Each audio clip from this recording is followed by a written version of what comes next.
Lorsque j'avais environ 7 ans, j'ai demandé à ma mère, « Quand tu mourras et que tu iras au ciel, resteras-tu ma mère ?» Elle ne s'attendait pas à une telle question. Mais s'efforçant de me répondre au mieux de ses connaissances, elle m'a expliqué, « Non, aux cieux nous serons des frères et des sœurs. Je ne serai plus ta mère. » Ce n'était pas la réponse que j'espérais. Quelque temps après ce court échange, 2 jeunes hommes se sont présentés à la porte de notre foyer. De façon assez miraculeuse, mon père les a laissés entrer. Ils ont dit qu'ils étaient missionnaires de l'Église de Jésus-Christ des Saints des Derniers Jours. Ces frères missionnaires, comme nous les appelions alors, ont commencé à enseigner notre famille. Je me souviens parfaitement de la joie et de l'excitation que nous ressentions à chacune de leurs visites. Ils nous ont raconté qu'un jeune garçon s'était rendu dans un bosquet pour demander à Dieu quelle Église était vraie et qu'il avait vu Dieu et Jésus-Christ. Les frères missionnaires nous ont montré une image de cette vision.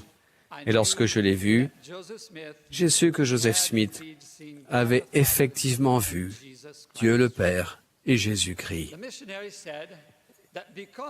Ils ont dit que grâce à cette vision, la véritable Église de Jésus-Christ était à nouveau sur la terre. Les missionnaires nous ont également enseigné le plan du bonheur de Dieu et ont répondu aux questions de ma famille concernant la religion. Et ils nous ont enseigné que les familles pouvaient véritablement être ensemble après cette vie en tant que père, mère, fils et fille. Notre famille s'est faite baptiser. Le chemin pour changer nos vieilles habitudes, abandonner nos traditions et devenir des membres de l'Église était parsemé d'embûches. Mais grâce à la miséricorde et à l'amour de Dieu, ainsi qu'à l'aide de nombreux membres et dirigeants, nous avons réussi à traverser ces premières années difficiles. Des millions de personnes s'étant déjà jointes à l'Église et beaucoup d'autres qui, chaque semaine, sont convertis et baptisés, ont acquis un témoignage de la première vision. Le Saint-Esprit peut nous en témoigner fréquemment, tandis que nous nous efforçons de vivre les vérités simples de l'Évangile de Jésus-Christ. La première vision et Joseph Smith, le prophète, ont apporté des connaissances et des vérités supplémentaires qui sont essentielles à notre bonheur dans cette vie et pour notre exaltation dans la présence de Dieu. Je mentionnerai 3 de ces vérités que nous avons reçues grâce à la prière d'un jeune garçon et qu'il nous faut mettre en pratique. L'une des vérités essentielles que nous enseigne la première vision et le prophète Joseph Smith est que Dieu appelle des prophètes, voyants et révélateurs pour nous instruire, nous guider, nous avertir et nous diriger. Ces hommes sont les porte-paroles de Dieu sur terre et détiennent l'autorité de parler et d'agir au nom du Seigneur. En suivant leurs conseils avec exactitude, nous serons protégés et recevrons de grandes bénédictions tout au long de notre voyage sur terre. Lorsque j'étudiais à l'Université Brigham Young en tant que jeune missionnaire récemment rentré et célibataire, j'ai assisté à une session de prêtrise de la conférence générale dans le tabernacle de Temple Square. Ezra Taft Benson, alors président de l'Église, a exhorté tous les missionnaires de retour à prendre le mariage au sérieux et à en faire une priorité dans leur vie. À l'issue de la session, je savais que j'avais été appelé au repentir et qu'il me fallait mettre les conseils du prophète en pratique. J'ai alors décidé de rentrer dans mon pays d'origine, le Brésil, pour y trouver mon épouse.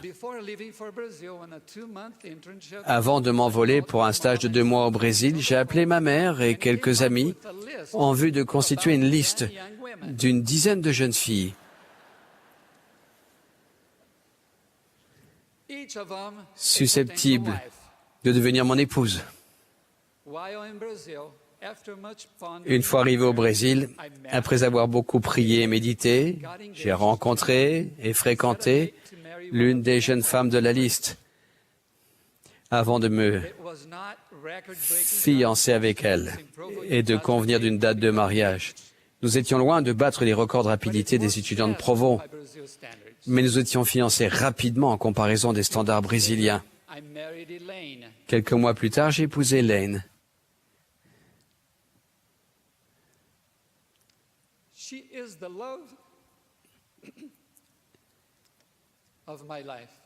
Elle est l'amour de ma vie et une bénédiction de choix.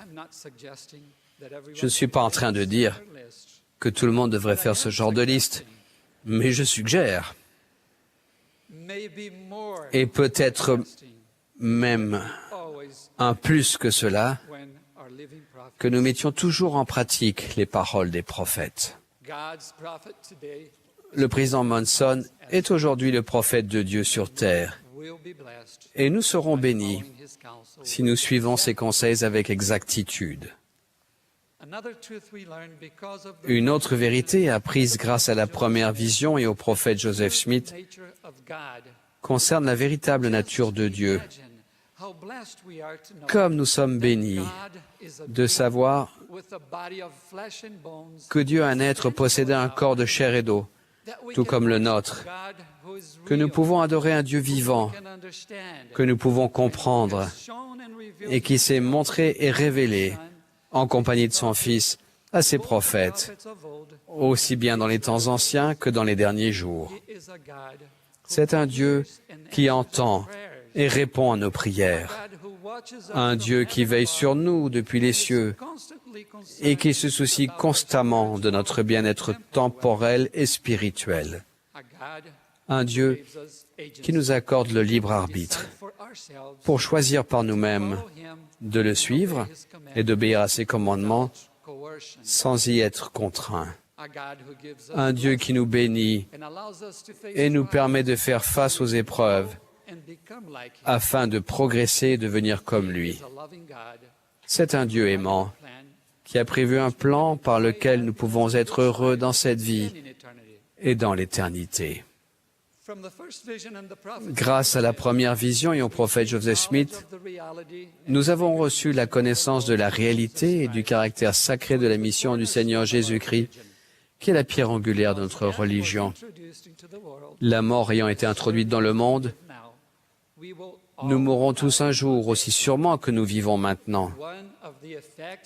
L'une des conséquences de la mort devrait être la perte définitive de notre corps physique, sans que nous puissions rien faire pour le reprendre. De plus, parce que nous péchons tous au cours de notre voyage sur terre, nous n'aurions jamais été en mesure de revenir dans la présence de notre Père céleste. Pouvez-vous imaginer le fait d'être privé de la présence de Dieu et de ne plus jamais avoir de corps?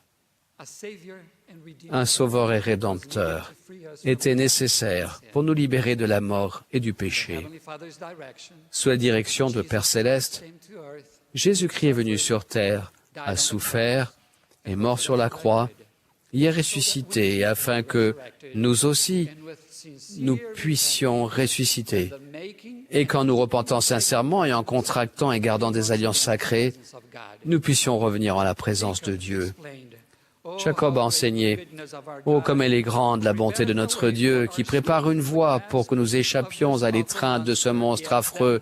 Oui, ce monstre, la mort et l'enfer, que j'appelle la mort du corps, et aussi la mort de l'esprit. » Jésus est le Messie promis, le législateur, le Saint d'Israël, notre Seigneur, notre Rédempteur, notre Roi. Il est tout pour nous. Puissions-nous agir en accord avec ces vérités et connaissances essentielles en faisant don de notre obéissance à Dieu et à son Fils bien-aimé. Au nom de Jésus-Christ, Amen.